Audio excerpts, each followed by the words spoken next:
Chapter 2. The soft, round midnight jazz filled the night air. Its special rhythms, subtle arrangements were piped through invisible speakers into the living room, where the guests mingled, out to the backyard where couples danced and dined off the lush buffet, finally to the pool area, where the people settled into comfortable patio furniture, talking in low tones among the tiki torches as they contemplated the glowing Japanese lanterns that floated in the water. In the distance, colored lights hung in the nearest trees of the nearby woods, luring the more romantic pairs to rural loving walks or breathless couplings beneath a canopy of breathtaking stars peeking through newly green branches. Despite it all, the romance, the music, the soothing ambiance, Patricia Nelwyn was unhappy, and although she would never admit it, particularly to herself, she felt awkward and uncomfortable as the one unattached woman under 60 at the affair. She hated coming to these things alone. She hadn't planned to, didn't want to, but attendance was mandatory, and a late afternoon call from her intended date had forced the issue, in fact many issues, and she hated confronting her own issues.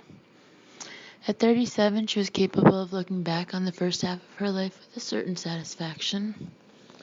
She'd set her professional goals high, achieving almost all of them faster than she had ever dreamed possible. The first woman to finish in the top 2% of her class in a previously all-male university. First in her class at the Peter Brigham Medical School at Harvard University. A board-certified practicing psychiatrist before her 30th birthday. In the last 7 years, she'd had 2 major papers on personality disorders published in prestigious medical journals. The work had been hailed as preliminary to a breakthrough, high praise from a medical community that basically viewed women doctors as glorified nurses. Professionally, life had been good, culminating with her appointment to the staff of the Volcker Institute, one of the top facilities of its kind in the world. Personally, though, her life had been significantly less promising. She was driven, often working 20-hour days, forgetting that a world, or a lover, existed outside her research. She'd never been any good at the social graces that seemed to come so effortlessly to other women. Didn't know how to flirt, never took the time to learn. She had no patience for the games of courtship, the compromises, the sacrifices it took to begin or maintain a relationship. Her loves, and they seemed to come less and less frequently, were one-way affairs, which ended inevitably with angry whispers in the dark and a slamming door, which brought her back to the party around her. Attendance at the quarterly staff cocktail party thrown by the chief of staff at his home was required. It was a time for office politicking, networking, good old-fashioned sucking up. Husbands and wives jointly worked the room, single junior staff members, parentheses, no one could even think about becoming senior staff if they were unmarried, close parentheses, would display their significant others in the best possible light. Always the perfect person to compliment themselves and reflect favorably on the Institute's image of itself and its staff. Patricia had spent days preparing, planning with her typical obsessiveness, the perfect dress, conservatively flattering, the perfect conversation pieces. She'd made a quick but thorough study of the likes and dislikes of all the important senior people, and most important, the perfect escort. Although the relationship had been severely fraying for weeks, she'd begged her current lover, a naval attaché, to accompany her. This was going to be her big move, until his call that afternoon. Now, still tasting the bitterness and anger that she'd poured on the man when he'd canceled, she stood off to the side and watched. To hell with them all, she thought. The conservative, acceptable dress had been scrapped in a fit of fury. In its place, a deep red sequin dress with a low scoop neck and high slit clung to her. She knew they'd talk hell. She'd already pretended not to hear whispers of, why would a beautiful girl like that come alone? But they'd say that anyway. Might as well give them something real to talk about. She nodded politely at the pejorative glances of the senior staffers, then inwardly rejoiced at their other, more covert, lustful glances. She smiled sweetly at the worried wives who clung to their husbands if they happened by to say hello. She nursed her single drink of the evening. Some conventions had to be adhered to if she was going to flout the others, and watched the clock move as if it were stuck in molasses. This was Plan B. Make the best of a bad situation. Put in an appearance, albeit a dramatic one, thank the Chief of Staff and his wife for a simply marvelous time, then a quick exit to the all-night Munich club scene. Hopefully a few hours of anonymous debauchery with a nameless body, an escape from her usual mundane routine, would restore her energy, mood, and outlook on the world. Well, well, a man's deep voice said from behind her, if it isn't clinical Patty, all decked out in grown-up clothes. She angrily whirled around, then laughed as she recognized the source of the voice. Took a bath, washed my hair and everything, she said with a growing grin. The man nodded approvingly. Helpful hint, though. The slit and the neckline aren't supposed to meet. You don't approve. He smiled. I'm a scientist. I remain open to new ideas.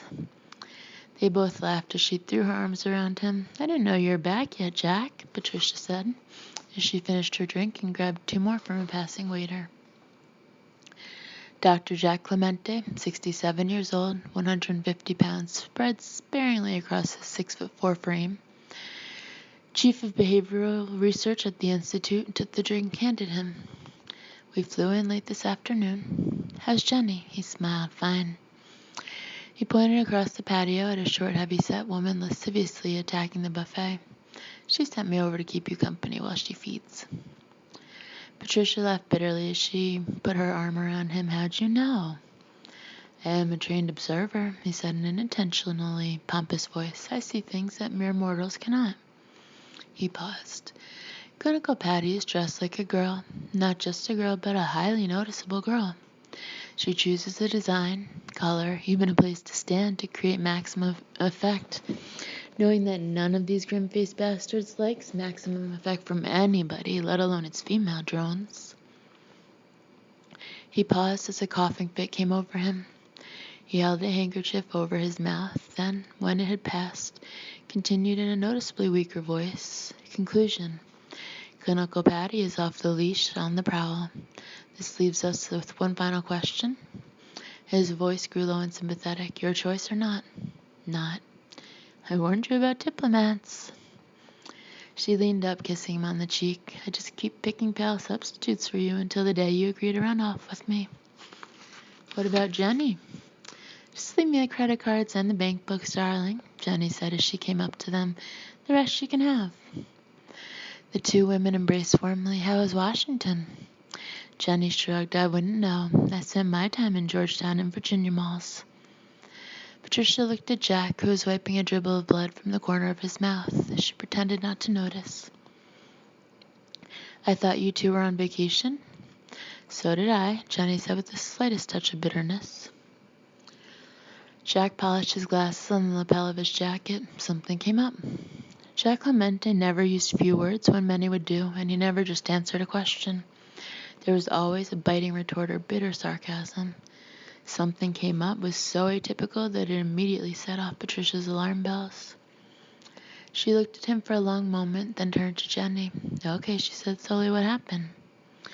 We're there 3 hours, Jenny said readily, just unpacking, when Jack gets a call from someone in the Pentagon. Some damn assistant to the associate deputy secretary. Next thing I know, I'm a mall rat. She gave her husband a dirty look. Jack, he spends every day locked up in some kind of stupid meetings. Now Patricia was really intrigued. So, old pal, she said, nudging him, what gives? Jack smiled slightly, gave his wife an annoyed look, then turned back to the young woman. You know how it goes, Patty. The U.S. government gives us over half the Institute's grants and aid. Somebody over there gets a harebrained idea they call the Institute, and the Institute calls me. He paused. It's a bitch being indispensable. How would you know? His wife chimed in as she covertly handed him a clean handkerchief. Patricia noticed but said nothing. It was an open secret that Jack had cancer, but he had yet to announce it officially, and his colleagues respected his privacy. Besides, at the moment, Patricia was far more concerned with the tone of his voice. It reeked of importance, of new challenges, of something very special. And she needed something special in her life right now. It couldn't be a relationship, it might as well be work. Jack pretended not to notice the intense stare he was getting from Patricia. He looked out at the partygoer, sipped his drink, finally gave in and turned back to her. I assume that's not uncontrollable lust in your eyes. He paused. All right, but just between us, right? Of course. I mean, it's the Chinese water torture for you if you ever give. He stepped closer to her. Looking around as he did, there's something special coming up. His voice dropped low and conspiratorial. Nobody wants to talk about it openly, but it's getting the Defense Department's highest priority. Virtually unlimited funding, not to mention the tightest security. They're dumping it in our laps and demanding miracles overnight. He looked down at his younger colleague. Her eyes were wide open. She was absolutely still, hanging on his every word. After a moment of silence, Patricia pressed him. Come on, what's it all about? She said in an excited whisper. Jack looked embarrassed. I've really said more than I should have. What field? She pressed. Well, I could never turn down a beautiful woman. You never had the opportunity, his wife said between forkfuls. He gave her a dirty look. Remember the Eisenrich study and the effects of prolonged stress on type A3 personalities? She nodded eagerly. Aberrant behavior reflexes, decompensation lability syndrome, phased atavistic tendencies, that kind of stuff. Jack nodded. The project concentrates in those areas. He stopped, as if he'd said too much. Generally in those areas, you understand? Geez, she whispered. ABR, DLS, phased atavism. Her voice seemed far away. How many of the conditions manifested in how many subjects? 5? 10? 15? All in one. She stared off into the trees as the exciting prospect washed over her. 1, she said dreamily, all in one. She quickly turned back to her boss. That's my field, Jack. You know that. You've got to let me in on this. What's it all about? How do I get inside? Jack held up his hand. It's not my call. Staffing decisions will be made by the chief in consultation with the Department of Defense project manager. Patricia's mind was racing. She didn't notice as the young couple, both of whom were on staff, came walking by. Mrs. Clemente, the husband said. Jack, great dress, Patty. Patricia suddenly looked down at herself. She let out a quiet yelp. The chief decides? Shit. She paused, shaking her head. Tonight, of all nights, I had to give my libido a day pass. She looked up at Jack. What can I do? Jack laughed. Wearing that rig, all I can suggest is that you sleep with him, he said jokingly. Jenny shook her head. I'm afraid she isn't his type, she said, or his proclivity. Patricia's eyes darted everywhere. She tried to think of something. I've got to be part of this. Got to. Her voice trailed off as she suddenly looked up at Jack. Project manager. What? He said between sips of his drink. You said it's the chief's decision in consultation with the DoD project manager. Who's that? How do I get to him? Jack looked around the yard, finally spotting the person he was looking for. He nodded toward him. By walking 7 meters in that direction. Patricia spun around, scanning everyone within 25 feet of them. Which one? That rather self-important looking gentleman by the buffet. Navy suit, red power tie. Jenny added casually. He flew back with us. Without taking her eyes off the man, Patricia reached over and took the older woman's plate. Jenny, you look starved, she said distractedly, without turning away. Let me go get you some more. She started across the yard. Jenny watched her go. I didn't much like doing that, Jack. He shrugged. Orders are orders. She looked up at him. Is all this game playing really necessary? Jack looked over at Patricia as she approached the man by the buffet. He seems to think so.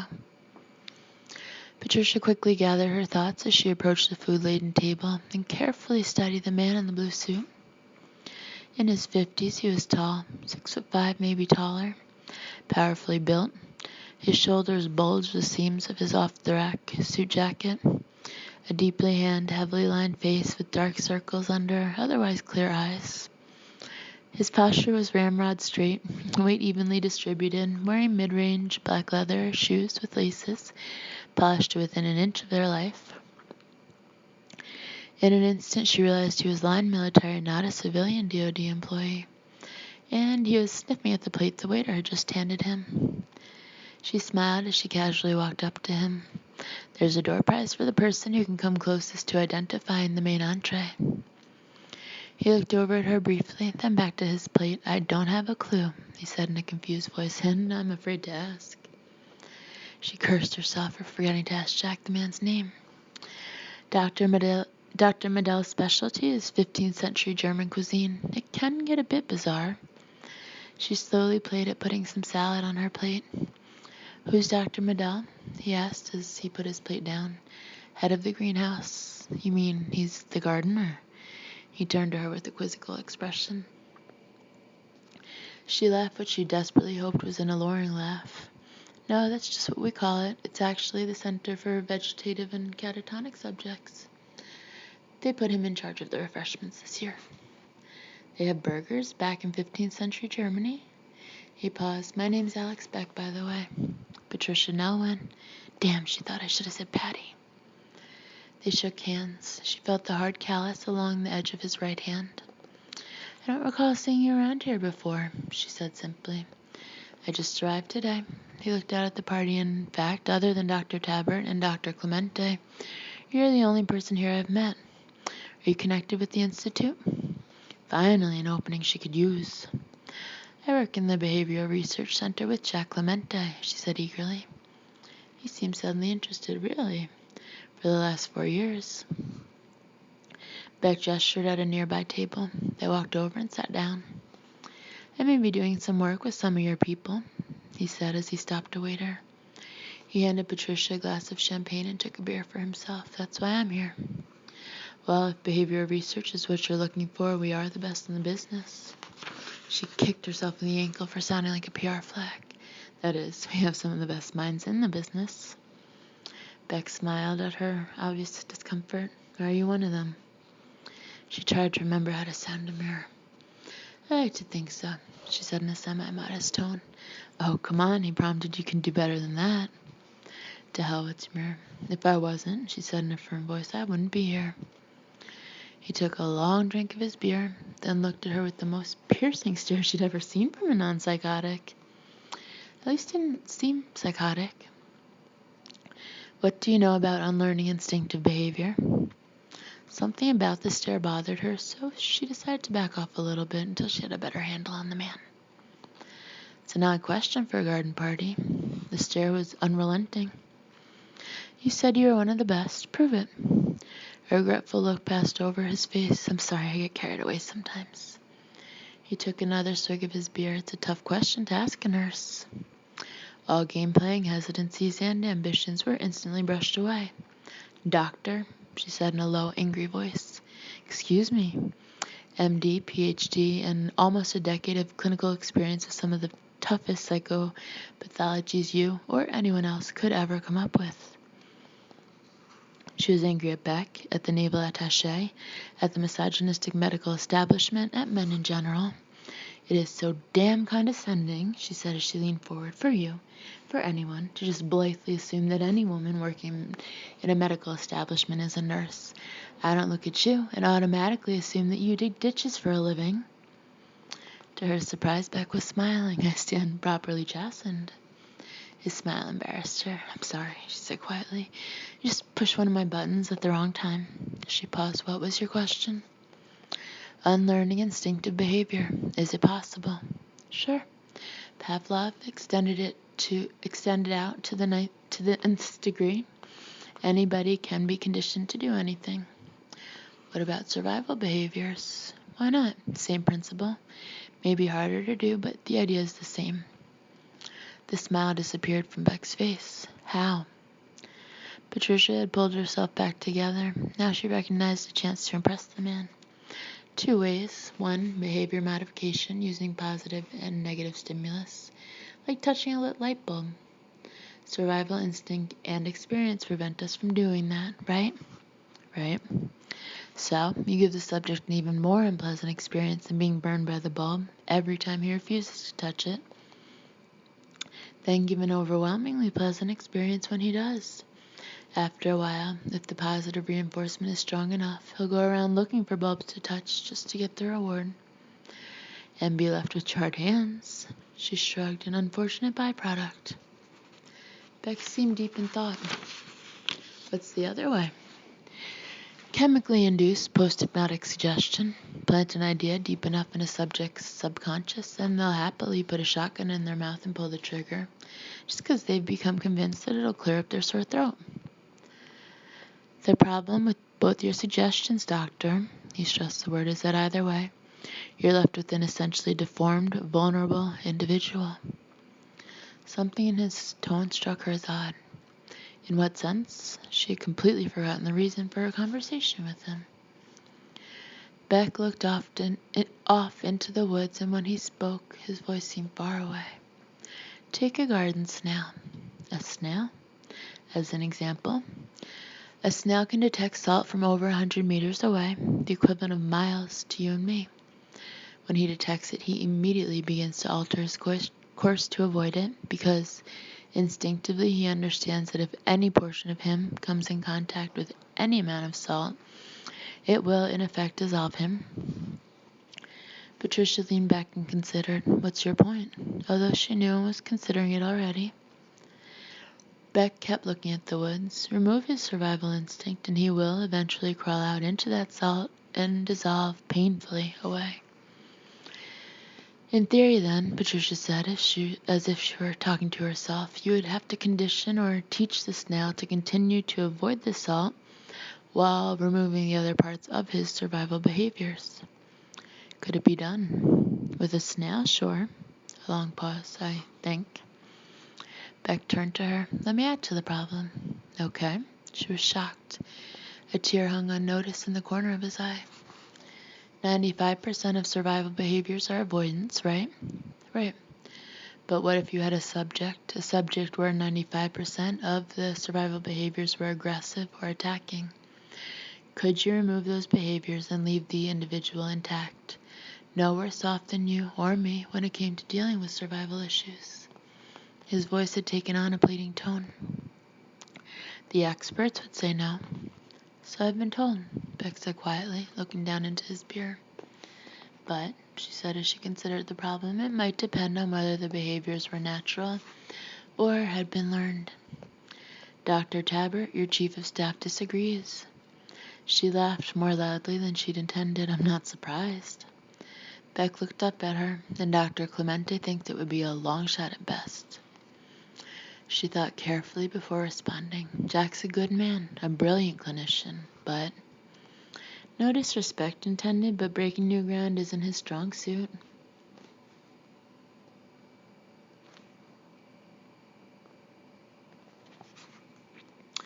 Beck was smiling again. And it is yours? Tact was thrown out the window and clinical Patty emerged full-blown. Look, I don't know any of the details of your project, but I know one thing. You need me on it. Beck finished his beer. And what project would that be? Jack Clemente is one of the best. I love him like a father. But what you need is someone who isn't afraid of taking chances, someone open to new ideas and unconventional thinking.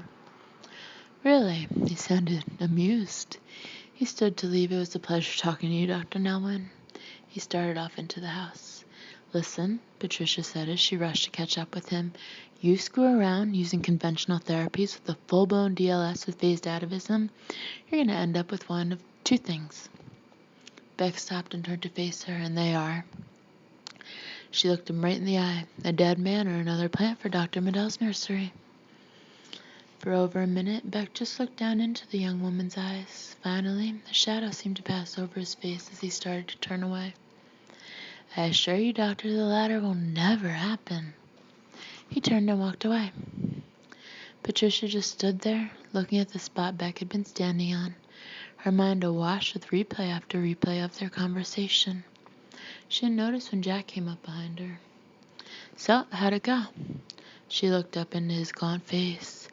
Maybe I can get work as a hooker, she said in a deeply depressed, quiet voice. Jack put his arm around her. That bad? Worse.